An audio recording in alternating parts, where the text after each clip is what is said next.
खने टूट जाई हो। और भैया ये हमारे ये हमारे दीपक भैरव जी की तरफ से इस गीत पर खुश होकर के ये बहुत बहुत पुरस्कार हमारा तरफ से लाख लाख धन्यवाद। और कहे कब सोच लेना रहनी उतना बदल जाई, कब सोच लेना रहनी उतना बदल जाई, धड़कन में रही वाला दिलवे से निकल जाई,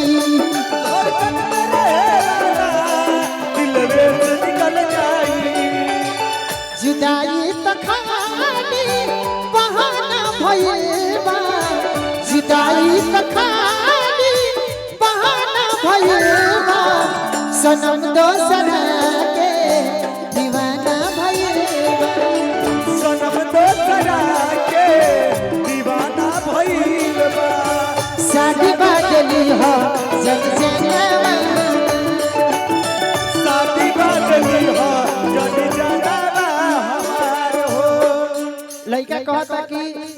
एक घड़ी जमाना हम देखो तनी कि काट के ड्राम में डाला जाता है। अच्छा जे कटाए एक वाला सब सारा से रिक्वेस्ट करत है कि अगर तू कहलो कि कोई से प्यार तो हमरा से प्यार मत करो, ऐसे हम माई बाबू को दुलरुआ लड़का है, माई बाबू पोसले बड़े आसर लगाई के, आई लगाई के हो आसरा लगाई के,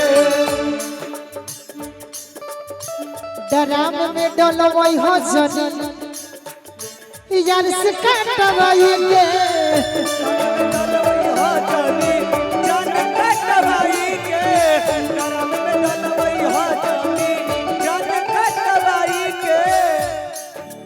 रही जाइए जखमी रही जाइए जखमी गोलू, अरे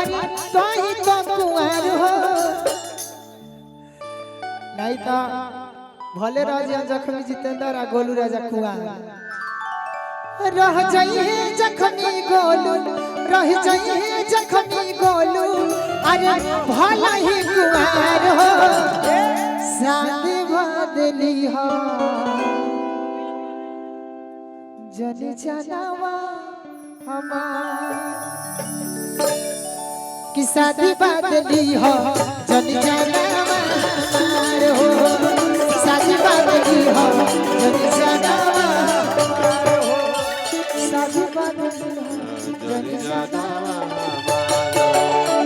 शादी बदली हो जनी जनावा, शादी बदली हो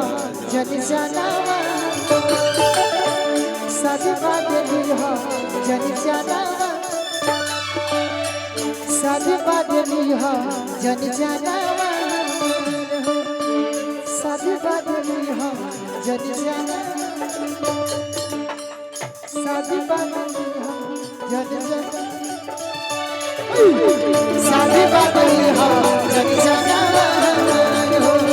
शादी बदली हो जनी जनावा।